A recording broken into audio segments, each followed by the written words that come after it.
అమ్మా నమస్తే. నమస్తే అమ్మా. అమ్మా, హ్మ్. మనల్ని తిట్టేవారికి, హ్మ్. మన గురించి చెడుగా మాట్లాడేవారికి హ్మ్. ఎలా బుద్ధి చెప్పాలమ్మా? మనుషుల్లో కొన్ని రకాలు ఉన్నారు. వాళ్ళ జీవ లక్షణాన్ని బట్టి సమాధానం చెప్పే తీరు ఉంటుంది.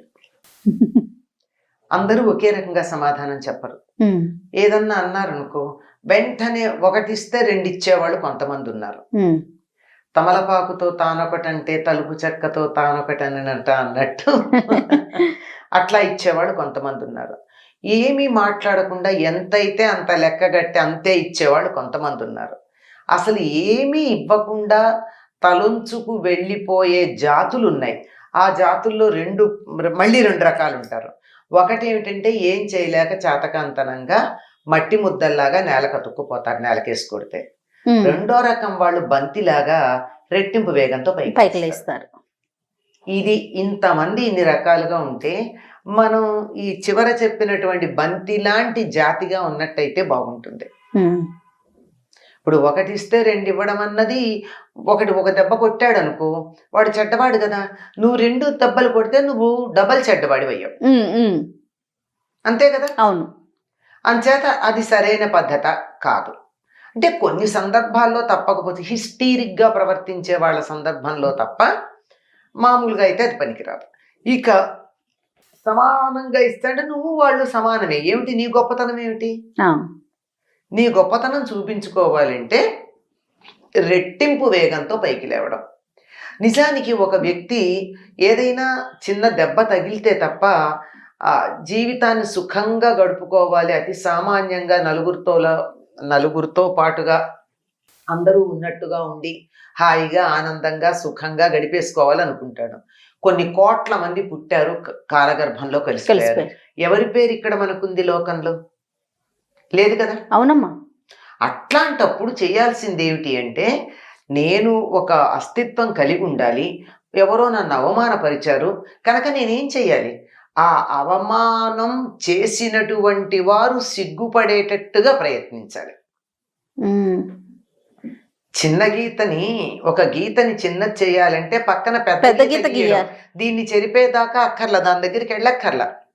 నీకు చదువు రాదు అని ఎవరన్నా అవమానం చేశారనుకోండి, అన్నవాడి కన్నా ఎక్కువ చదువుకుని నువ్వు వాడు నోరెత్తకుండా చేయొచ్చు. అది సరైనటువంటి పద్ధతి. నాకు చదువు రాదంటావా అని 10 సార్లు సణుక్కుంటే ఏమయ్యింది? కోపం తెచ్చుకోవడం అంటే ఎట్లాంటిదిట అంటే, అవతల వాళ్ళు చేసిన తప్పుకి నేను శిక్ష అనుభవించడం లాంటిదిట. అవతల వాళ్ళు తప్పు చేస్తే శిక్ష నేను అనుభవించటం ఎట్లా ఉంటుందో కోపం తెచ్చుకోవడం కూడా అంతే. ఏమవుతుంది కోపం తెచ్చుకుంటే? నాకే శరీరంలో రక్త ప్రసరణ ఎక్కువైపోతుంది, రక్తపోటు ఎక్కువైపోతుంది. అది తరచుగా కనుక అయినట్టయితే పర్మనెంట్గా బీపీ లాంటివి రావచ్చు, ఇంకా అనేక రకాలైనటువంటి సమస్యలు రావచ్చు.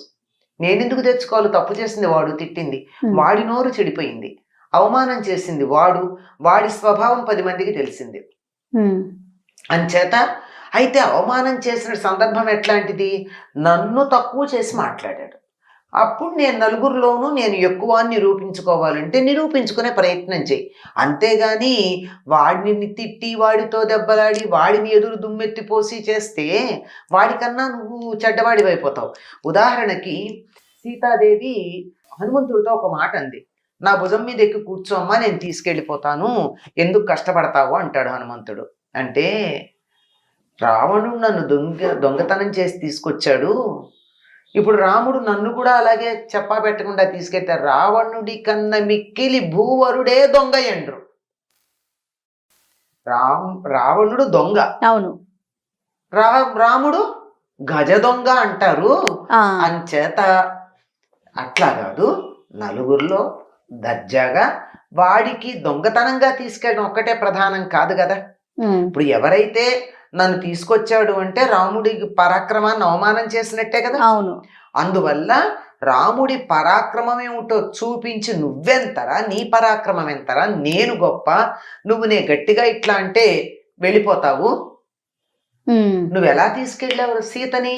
నే లేనప్పుడు దొంగతనంగా నేను లేకుండా చూసి తీసుకెళ్ళావు. నేను ఇంతమందితో వచ్చి నిన్ను, నీ పరివారాన్ని, నీ రాజ్యాన్ని, నీ సైన్యాన్ని అంతా ఎదిరించి నాశనం చేసి దర్జాగా తీసుకెడుతున్నానని చెప్పాలి. ఇది ఉండాల్సిన లక్షణం. ఏదైనా సరే తప్పదండి. సమాజంలో అనేక మంది అనేక కారణాలుగా ఒక్కొక్కళ్ళని చులకన చేస్తూ ఉంటారు, అవమానం చేస్తూ ఉంటారు. ఎందుకు అవమానం చేస్తారు అంటే ఇన్ఫీరియారిటీ కాంప్లెక్స్ని అధిగమించడానికి సుపీరియారిటీ కాంప్లెక్స్ చూపిస్తారు. ఇద్దరు సమస్థాయి వాళ్ళు అనుకోండి. అవునమ్మా. అనుకున్నప్పుడు ఒకడు కొంచెం ఎక్కువ అయ్యాడు. అయితే ఈ రెండో వాడు ఉక్రోషం వచ్చి వాడు ఎట్లా అయ్యాడో నాకు తెలుసు అంటాడు.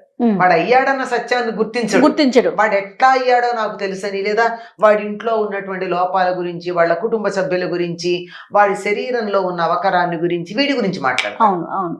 ఇది అవమానం చేసే పద్ధతి.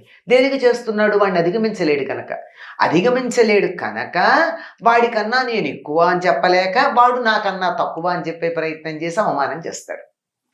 కనుక ఈ అవమానం నుంచి బయటపడేటటువంటి మార్గం ఏమిటంటే, ఎవరి దగ్గర ఒక వ్యక్తి మనల్ని అవమానం చేశాడో వాళ్ళ దగ్గర సన్మానం పొందేటటువంటి స్థాయికి ఎదగాలంతే. వాళ్ళ దగ్గరే మనం పొందే మార్గాన్ని చూసుకోవాలి. ఒక పద్ధతి, మనం కష్టపడాలి. దీనికి ఒక ఉదాహరణ చెప్తారు. ఈ పిచ్చుకలు, కాకులు కూడా మేము కూడా రెక్కలు ఉన్నాయి కదా, మేము కూడా పక్షులమే కదా అని గరుత్మంతుడితో పోటీ పడతాయి అప్పుడప్పుడు. అంటే గరుడ పక్షులతో. గరుడ పక్షి ఏం చేయదు దాన్ని తన రెక్కల మీద ఎక్కించుకుంటుంది. అది వస్తే ఎక్కించుకుని ఆకాశంలో పెడుతుంది. ఆ స్థాయి ఉన్నటువంటి ఆ గరుడ పక్షి ఎగిరేటటువంటి ఆకాశం ఎంత ఎత్తుగా ఉంటుందంటే ఈ చిన్న పిట్ట తట్టుకోలేదు దానికి. అక్కడి నుంచి పడిపోదు, ఏమీ చేయదు, దెబ్బలాడదు, పోట్లాడదు, ఒక్క మాట అనదు, ముక్కుతో పొడవను కూడా పొడవదు. అది పొడవడానికి వస్తే చక్కగా భుజం మీద ఎక్కించుకుంటుంది అంతే, రెక్కల మీదకి ఎక్కించుకొని. అందుకని మనం గరుడ పక్షిలాగా ఉంటామా, పిచ్చుకలాగా ఉంటామా అన్నది మనం నిర్ణయించుకోవాలి. ఆత్మాభిమానం, ఆత్మవిశ్వాసం, ఆత్మ ప్రశ్రయం, ఆత్మ గౌరవం ఇట్లాంటివి ఉంటే ఎవరన్నా ఒక్కటి మనని అన్నారు అంటే మనం ఎదగడానికి ఒక దారి చూపించారు అని అర్థం చేసుకోవాలంతే. అది అంతే తప్ప దానికి కుంగిపోకూడదు. అంటారండి, నాకు నాలుక ఎట్లా ఉందో లోకంలో ప్రజలందరికీ నాలుకలు ఉన్నాయి అంటారు. అనని అది మనకి ఆ రంగంలో ఉచ్చ స్థాయికి వెళ్ళడానికి ఒక మార్గంగా మనం దాన్ని పరిగణించాలి, మలచుకోవాల్సి ఉంటుంది. అద్భుతం అమ్మా. నమస్తే.